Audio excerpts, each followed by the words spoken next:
ఎంత ఘోరం అంటే మామూలుగా యూపీఎస్సీలో 50% మార్క్స్ వస్తే చాలండి.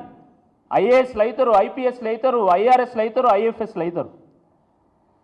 కానీ టీజీపీఎస్సీ 900 మార్కులకు 6 సబ్జెక్టుల్లో పరీక్ష నిర్వహిస్తే టాప్ మార్క్స్ మనకు 550. టాప్ మార్క్స్ 550 అయితే యూపీఎస్సీలో ర్యాంకులు వచ్చినటువంటి వాళ్ళు, యూపీఎస్సీ ఇంటర్వ్యూ అయినటువంటి వాళ్ళకు వచ్చినటువంటి మార్కులు ఎంత అంటే కొంతమందికి 380, 390, 410. ఇంత వేరియేషన్ ఉంటుందా? 550 ఎక్కడ, 400 ఎక్కడ, 380 ఎక్కడ?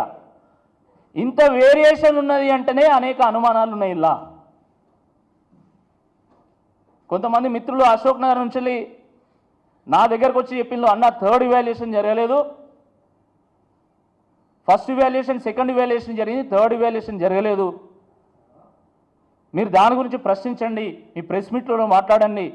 మన బీఆర్ఎస్ పార్టీ నాయకులందరూ ప్రశ్నించాలంటే, అరే బాబు 3rd ఇవాల్యుయేషన్ దేవుడు ఎరుగు, అసలు సెకండ్ ఇవాల్యుయేషన్ జరగలే ఈ ఎగ్జామ్లో. లేకపోతే యూపీఎస్సీలో క్వాలిఫై అయినటువంటి వాళ్ళు, యూపీఎస్సీకి ఇంటర్వ్యూ అయినటువంటి వాళ్ళు, వాళ్ళకు 380 వస్తాయి, టాపర్కి 550 వస్తాయా? గింత వేరియేషన్ ఉంటుందా? వేరియేషన్ ఉంటే ఒక 10 మార్క్స్ 20 మార్క్స్ ఉండాలి. మామూలుగా పబ్లిక్ సర్వీస్ ఎగ్జామినేషన్ కండక్ట్ చేసినప్పుడు ఫస్ట్ ఇవాల్యుయేషన్కి సెకండ్ ఇవాల్యుయేషన్కి 15% డిఫరెన్స్ ఉంటే మార్కులో 3rd ఇవాల్యుయేషన్ పోవాలి. అసలు 15% డిఫరెన్స్ ఏంది? 40-50% డిఫరెన్స్ ఉంది ఇక్కడ. మరి అలాంటప్పుడు అసలు సెకండ్ ఇవాల్యుయేషన్ ఏం జరిగింది అంటే వీళ్ళు చెప్తున్నారు, అన్న 6 సబ్జెక్టులు ఉన్నాయి, ప్రతి సబ్జెక్టులో కూడా ఒక 5-6 డొమైన్లు ఉంటాయి, అంటే 5-6 స్పెషలైజేషన్ ఉంటాయి. ఆ స్పెషలైజేషన్ ఉన్నటువంటి ప్రొఫెసర్లతోని పేపర్లు దిద్దేయాలి.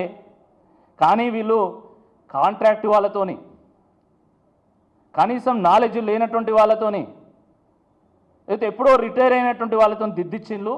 వాళ్ళకు డొమైన్ ఎక్స్పర్టీస్ లేదు కాబట్టి ఈ రకమైనటువంటి ఫలితాలు వచ్చినాయి అన్నారు. అది కాదు, అసలు విషయం ఏంటంటే మినిమం నాలెడ్జ్ ఉన్నా కూడా వాళ్ళు ఇచ్చినటువంటి బ్లూ ప్రింట్ ప్రకారం మీరు వాల్యుయేషన్ చేసినా కూడా 2 సెంటర్లలో 74 మంది ఉంటారు, చాలా సెంటర్లలో ఒక్కడు కూడా ఉండడా. ఖచ్చితంగా ఏదో గోల్మాల్ జరిగింది గ్రూప్ 1 ఎగ్జామినేషన్స్లో. There is no doubt about it, there is no doubt about it. ఈ కాంగ్రెస్ ప్రభుత్వం 6 గ్యారంటీల గురించి ఒకటే దంచుడు, అసెంబ్లీ లోపల అసెంబ్లీ బయట ఊదరగొట్టే ఉపన్యాసాలు. 6 గ్యారంటీలు దేవుడు ఎరుగు. కానీ ప్రతి కేటగిరీలో మాత్రము కొన్ని పోస్టులు మాత్రం మీరు గ్యారంటీ చేసుకున్నారనే అనుమానం ఈరోజు అందరికీ ఉన్నది. అందరు మాట్లాడుతున్నారు.